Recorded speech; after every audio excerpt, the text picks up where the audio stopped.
The Mockingbird by Ambrose Bierce. The time, a pleasant Sunday afternoon in the early autumn of 1861. The place, a forest's heart in the mountain region of southwestern Virginia. Private Grayrock of the Federal Army is discovered seated comfortably at the root of a great pine tree, against which he leans, his legs extended straight along the ground, his rifle lying across his thighs, his hands, clasped in order that they may not fall away to his sides, resting upon the barrel of the weapon. The contact of the back of his head with the tree has pushed his cap downward over his eyes, almost concealing them. One seeing him would say that he slept. Private Grayrock did not sleep. To have done so would have imperiled the interests of the United States, for he was a long way outside the lines and subject to capture or death at the hands of the enemy. Moreover, he was in a frame of mind unfavourable to repose. The cause of his perturbation of spirit was this. During the previous night he had served on the picket guard, and had been posted as a sentinel in this very forest. The night was clear, though moonless, but in the gloom of the wood the darkness was deep. Grayrock's post was at a considerable distance from those to right and left, for the pickets had been thrown out a needless distance from the camp, making the line too long for the force detailed to occupy it. The war was young, and military camps entertained the error that while sleeping they were better protected by thin lines a long way out toward the enemy than by thicker ones close in. And surely they needed as long notice as possible of an enemy's approach, for they were at that time addicted to the practice of undressing, than which nothing could be more unsoldierly. On the morning of the memorable 6th of April, at Shiloh, many of Grant's men, when spitted on Confederate bayonets, were as naked as civilians. But it should be allowed that this was not because of any defect in their picket line. Their error was of another sort. They had no pickets. This is perhaps a vain digression. I should not care to undertake to interest the reader in the fate of an army. What we have here to consider is that of Private Grayrock. For 2 hours after he had been left at his lonely post that Saturday night, he stood stock still, leaning against the trunk of a large tree, staring into the darkness in his front and trying to recognize known objects, for he had been posted at the same spot during the day. But all was now different. He saw nothing in detail, but only groups of things, whose shapes, not observed when there was something more of them to observe, were now unfamiliar. They seemed not to have been there before. A landscape that is all trees and undergrowth, moreover, lacks definition, is confused, and without accentuated points upon which attention can gain a foothold. Add the gloom of a moonless night, and something more than great natural intelligence and a city education is required to preserve one's knowledge of direction. And that is how it occurred that Private Grayrock, after vigilantly watching the spaces in his front and then imprudently executing a circumspection of his whole dimly visible environment, silently walking around his tree to accomplish it, lost his bearings and seriously impaired his usefulness as a sentinel. Lost at his post, unable to say in which direction to look for an enemy's approach, and in which lay the sleeping camp for whose security he was accountable with his life, conscious, too, of many another awkward feature of the situation and of considerations affecting his own safety, Private Grayrock was profoundly disquieted. Nor was he given time to recover his tranquillity, for almost at the moment that he realized his awkward predicament had heard a stir of leaves and a snap of fallen twigs, and turning, with a stilled heart in the direction whence it came, saw in the gloom the indistinct outlines of a human figure. "Halt!" shouted Private Grayrock, peremptorily as in duty bound, backing up the command with the sharp metallic snap of his cocking rifle. "Who goes there?" There was no answer. At least there was an instant's hesitation, and the answer, if it came, was lost in the report of the sentinel's rifle. In the silence of the night and the forest the sound was deafening, and hardly had it died away when it was repeated by the pieces of the pickets to right and left, a sympathetic fusillade. For 2 hours every uncoveted civilian of them had been evolving enemies from his imagination and peopling the woods in his front with them, and Greyrock's shot had startled the whole encroaching host into visible existence. Having fired, all retreated, breathless, to the reserves, all but Greyrock, who did not know in what direction to retreat. When, no enemy appearing, the roused camp 2 miles away had undressed and got itself into bed again, and the picket line was cautiously re-established, he was discovered bravely holding his ground, and was complimented by the officer of the guard as the one soldier of the devoted band who could rightly be considered the moral equivalent of that uncommon unit of value, a whoop in hell. In the meantime, however, Greyrock had made a close but unavailing search for the mortal part of the intruder at whom he had fired, and whom he had a marksman's intuitive sense of having hit. For he was one of those born experts who shoot without aim by an instinctive sense of direction, and are nearly as dangerous by night as by day.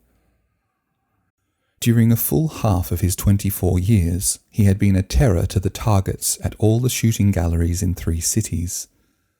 Unable now to produce his dead game, he had the discretion to hold his tongue, and was glad to observe in his officer and comrades the natural assumption that not having run away he had seen nothing hostile. His honourable mention had been earned by not running away anyhow. Nevertheless, Private Greyrock was far from satisfied with the night's adventure, and when the next day he made some fair enough pretext to apply for a pass to go outside the lines, and the general commanding promptly granted it in recognition of his bravery the night before, he passed out at the point where that had been displayed, telling the sentinel then on duty there that he had lost something, which was true enough. He renewed the search for the person whom he supposed himself to have shot, and whom, if only wounded, he hoped to trail by the blood. He was no more successful by daylight than he had been in the darkness, and after covering a wide area and boldly penetrating a long distance into the Confederacy, he gave up the search, somewhat fatigued, seated himself at the root of the great pine tree where we have seen him, and indulged his disappointment. It is not to be inferred that Greyrock's was the chagrin of a cruel nature balked of its bloody deed. In the clear, large eyes, finely wrought lips, and broad forehead of that young man one could read quite another story, and in point of fact, his character was a singularly felicitous compound of boldness and sensibility, courage and conscience. "I find myself disappointed," he said to himself, sitting there at the bottom of the golden haze submerging the forest like a subtler sea, disappointed in failing to discover a fellow man dead by my hand. Do I then really wish that I had taken life in the performance of a duty as well performed without? What more could I wish? If any danger threatened, my shot averted it. That is what I was there to do. No, I am glad indeed if no human life was needlessly extinguished by me. But I am in a false position. I have suffered myself to be complimented by my officers and envied by my comrades. The camp is ringing with praise of my courage. That is not just. I know myself courageous, but this praise is for specific acts which I did not perform, or performed otherwise.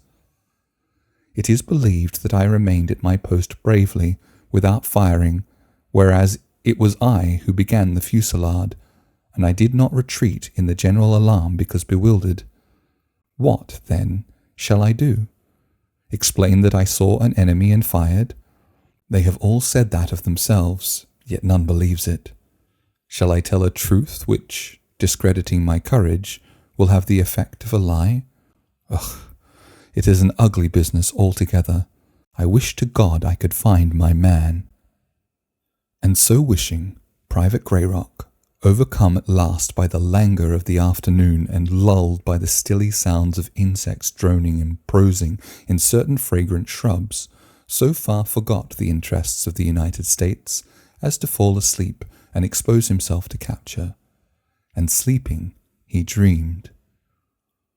He thought himself a boy, living in a far, fair land by the border of a great river upon which the tall steamboats moved grandly up and down beneath their towering evolutions of black smoke, which announced them long before they had rounded the bends and marked their movements when miles out of sight.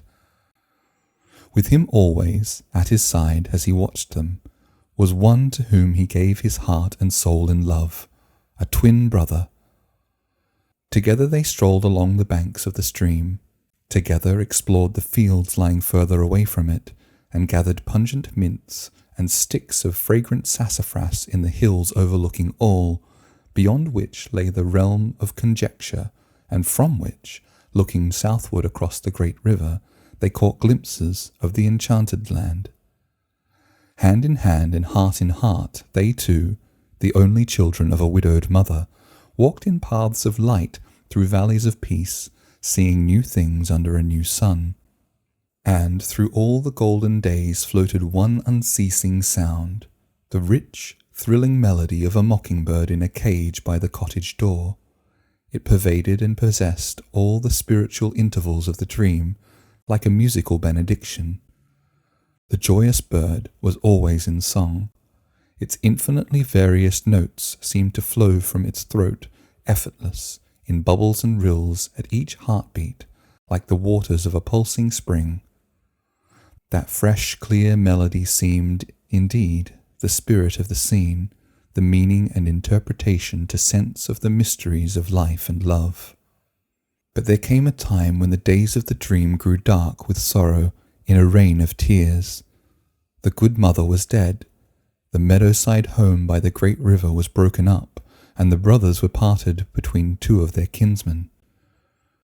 William, the dreamer, went to live in a populous city in the realm of conjecture, and John, crossing the river into the enchanted land, was taken to a distant region whose people in their lives and ways were said to be strange and wicked.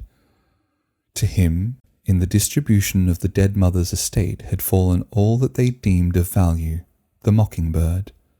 They could be divided, but it could not, so it was carried away into the strange country, and the world of William knew it no more for ever. Yet still, through the aftertime of his loneliness, its song filled all the dream, and seemed always sounding in his ear and in his heart. The kinsmen who adopted the boys were enemies, holding no communication. For a time, letters full of boyish bravado and boastful narratives of the new and larger experience, grotesque descriptions of their widening lives and new worlds they had conquered, passed between them. But these gradually became less frequent, and with William's removal to another and greater city ceased altogether. But ever through it all ran the song of the mockingbird, and when the dreamer opened his eyes and stared through the vistas of the pine forest, the cessation of its music first apprised him that he was awake. The sun was low and red in the west. The level rays projected from the trunk of each giant pine a wall of shadow, traversing the golden haze to eastward until light and shade were blended in undistinguishable blue. Private Greyrock rose to his feet, looked cautiously about him, shouldered his rifle, and set off toward camp. He had gone perhaps a half-mile, and was passing a thicket of laurel, when a bird rose from the midst of it and perched on the branch of a tree above, poured from its joyous breast so inexhaustible floods of song as but one of all God's creatures can utter in his praise. There was little in that. It was only to open the bill and breathe. Yet the man stopped as if struck, stopped and let fall his rifle, looked upward at the bird, covered his eyes with his hands and wept like a child. For the moment he was, indeed, a child, in spirit and in memory, dwelling again by the great river over against the enchanted land. Then, with an effort of the will, he pulled himself together, picked up his weapon, and audibly damning himself for an idiot, strode on. Passing an opening that reached into the heart of the little thicket, he looked in, and there, supine upon the earth, its arms all abroad, its grey uniform stained with a single spot of blood upon the breast, its white face turned sharply upward and backward, lay the image of himself. The body of John Greyrock, dead of a gunshot wound, and still warm. He had found his man. As the unfortunate soldier knelt beside that masterwork of civil war, the shrilling bird upon the bough overhead stilled her song and, flushed with the sunset's crimson glory, glided silently away through the solemn spaces of the wood. At roll call that evening, in the Federal camp, the name William Greyrock brought no response, nor ever again thereafter.